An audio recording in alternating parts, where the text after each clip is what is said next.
All right. Here we go, another day. Whew, I'm telling y'all, it's 20 degrees out here today, here in Texas. Wind chill factor of 7 degrees. I don't knock where you stay. Trust me, I'm not knocking where you stay. But anytime you drop below 70 degrees, it's inhumane. To me, anything below 70 degrees is considered Alaska. Anything below 60 degrees is considered Antarctica to me. You should be staying in igloos. Because this is crazy. But anyways, let's get on with today's topic. You're looking at the Boss Life Daily Vlog. I'm the host and creator of it, Marcus Thompson. Today's topic, I want to talk about... I'm sorry, folks. This is actually my second take because I actually forgot the first time. But anyways, today's topic is about you're only as loyal as your last check. Yeah. I sit up here and I scroll through my timeline for Facebook, just trying to find some news to get read. I used to read a lot of Twitter, but I think Facebook is just fine, and I'm not that good with Instagram just yet. Probably never will be. And I just see how divisive the internet is. It's just very divisive. And one thing I came across was a video of one guy beating up on another guy. It was two contractors. It was a big black dude. I guess he just came from out of the pen. And he was beating on his white employer. And when it was all said and done, the white employer said, "I'm going to press charges and I'll see you in jail." And the black guy simply said, "Been there before, ain't nothing new." And looking at it from afar, it's divisive because now you can separate blacks from white. Blacks being a bad guy, whites being a good guy, which that narrative, you hope and pray that narrative never shows up, but it does all the time. Anytime there's a disagreement between a black person and a white person, the first narrative that gets thrown out is racism, which is not necessarily always the truth.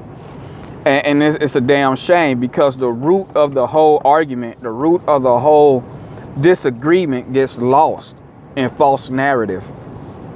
And the disagreement that this came from was that the white guy could not clear checks for his employers that day.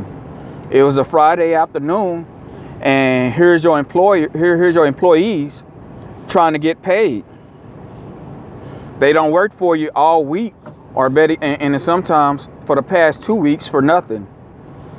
They work up until this very day so they can get a paycheck, go pay a few bills, put some food on the table, and move on with life.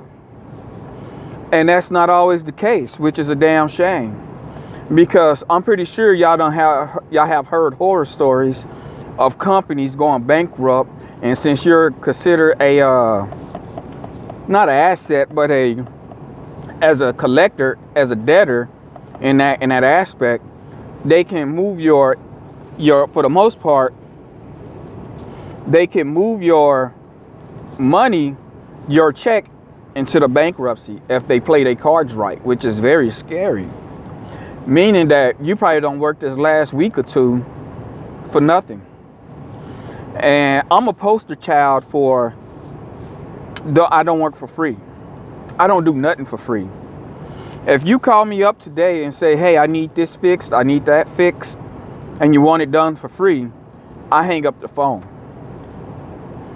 I been in positions where a paycheck was very questionable, and I straight up told the employer, if that check bounced, so do I. I leave just as quick as that check leave. I don't work for free. You owe me now. You owe me for the past 2 weeks. And it was a major company. It was American Airlines. The check still cleared, no doubt about it. But the problem that they were going through their bankruptcy at the time. And I've just been laid off twice already.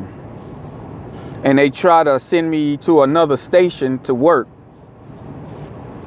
And people, that's why I'm a poster child for give me what you owe or I don't show up at all. And what they are expecting for the average man who's a step away from being poor, a step away from being homeless, they expect you guys to be desperate, to do anything to keep your job, including waiting on your check. That shouldn't be the case. I don't care what industry you work in. I don't care what your title is. I promise you, you were in a waiting line to get this job.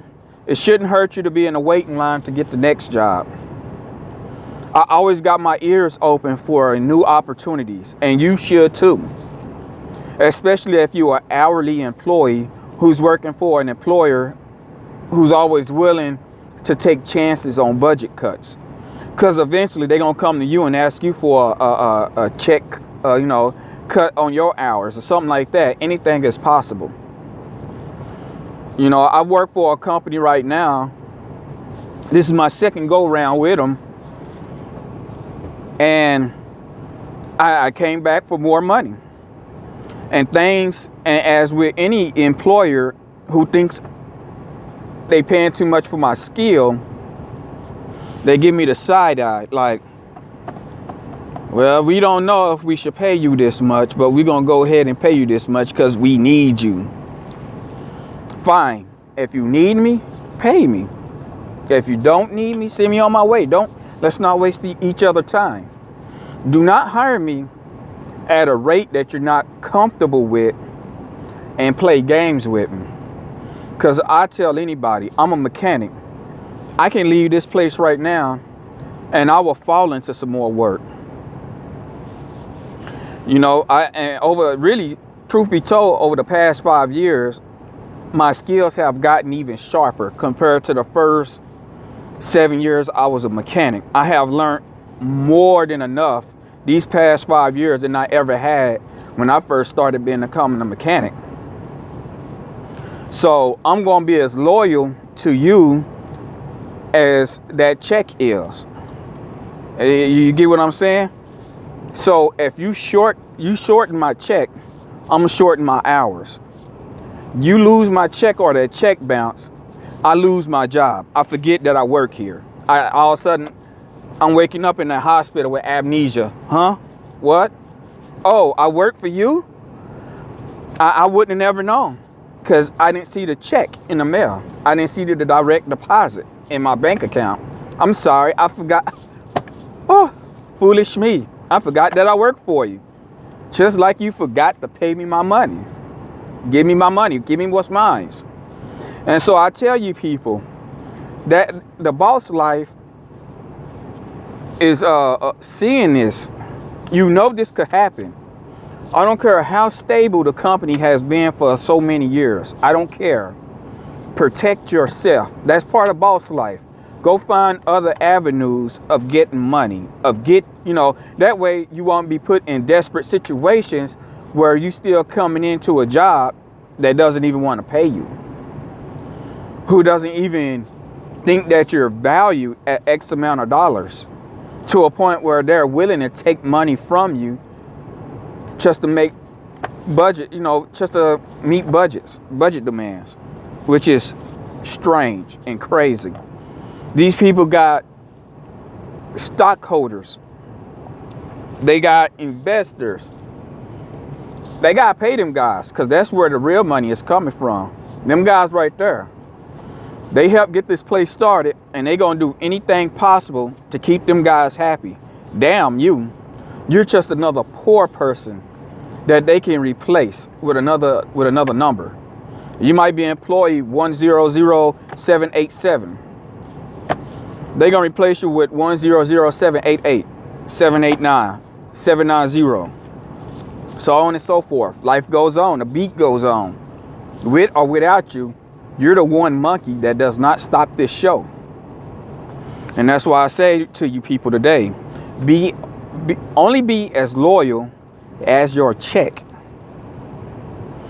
I'm not saying go in and do a half-ass job.